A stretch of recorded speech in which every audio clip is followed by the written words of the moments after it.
Hello and welcome to the second installment of an in-depth look at Hytale's website. Today we'll be looking at the NPC blog.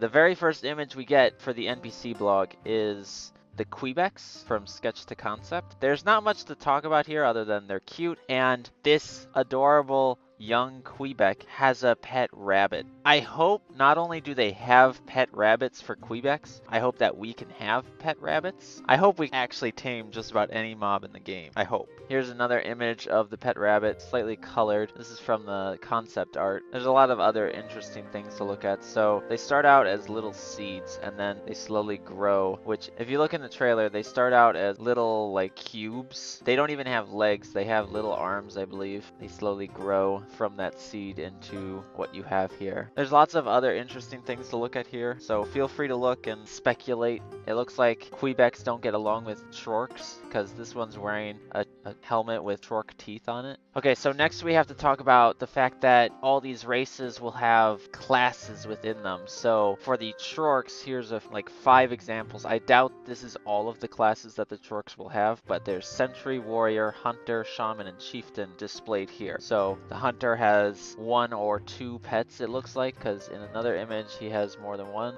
The Sentry, I'm guessing, is like a scout, so he'll be very mobile but very weak. Also, lovely loincloth we have here. The Warrior is probably one of the tougher ones to fight, so he'll be hard to kill and he'll hit pretty hard. Then you got the Shaman, which I'm not sure what he'll do. Maybe he'll do rituals around the camp, summoning things or something, I don't know. And then you got the Chieftain, which I'm assuming each clan of Chorks would only have 1 Chieftain, and they're probably the hardest one to kill, like kind of a mini boss sort of thing. And here's a skeleton with classes, so I don't think they're calling them classes here, but it's different gear sets, and it would probably change how they fight, because I expect a wizard would fight very differently from an archer or a soldier. Wizards should be tossing magic at you, whereas archers should be shooting arrows at you, and soldiers should be running at you trying to kill you with their sword. I imagine the warriors would play very similarly, but the frozen one might freeze you and slow you down, whereas sand one might blind you with sand. The frozen one looks very cool with the frozen ice cubes in its face.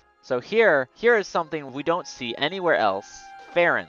They look kind of similar to the Quebecs, but I think they're smaller. They have much bigger ears and they're not plant-based. It says they were originally slaves for those ugly bug people we see in the trailer, and they were forced to wear these shackles around their arms, and now they still wear them as a reminder that they were enslaved, but now they're free, and it has the wind symbol on them, which wind apparently also means freedom. Not sure how that's going to play in. Also, they show various canvases stretch across their camps. That would be really fun to see how it builds with. One more thing to notice in this picture. This guy is holding a spear. We don't really have spears in Minecraft, not very good ones. There are various mods that add them, but they're really rather boring. I hope Hytale can achieve a different fight style with a spear compared to a sword, but there are other instances of spears, like in this, where he's running past some saber-toothed tigers. He's got a very well fleshed out spear. I would love to see how that fights. Another thing that they said they're going to do in the NPCs, there's a chicken here, a mother chicken with a bunch of baby chicks. They said these baby chicks will follow around the mother as if it was their mother, much like in Minecraft. Another thing, these mother chickens will guard their eggs unless you befriend them. So their behaviors will change based on various environmental events going on. Another thing going on here, this fox is looking at these chickens very hungrily. So going into more detail with mobs acting differently. Not only do we have a saber-toothed tiger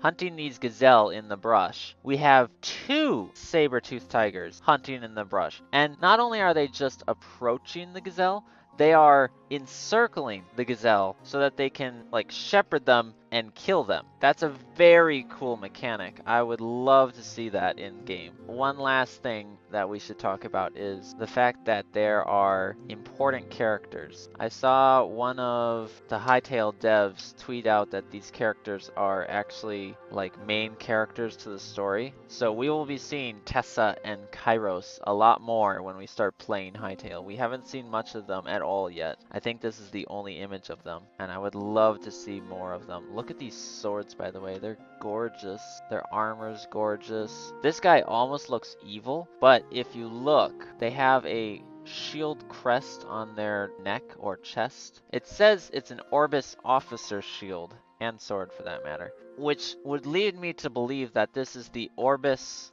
crest or badge. So this is the logo for Orbis. Orbis is the planet that we're going to be starting on. I noticed that the Orbis logo here looks very much like a lot of the concept art for the Gaia logo. So I can only assume that means that the people of Orbis probably praise the Gaia as their god or deity, since they made their logo look very similar, if not exactly the same as the Gaia logo. And that's all we got for the NPC blog. Thanks for watching my video all the way through. In the next video, we'll check out the world generation of Hytale.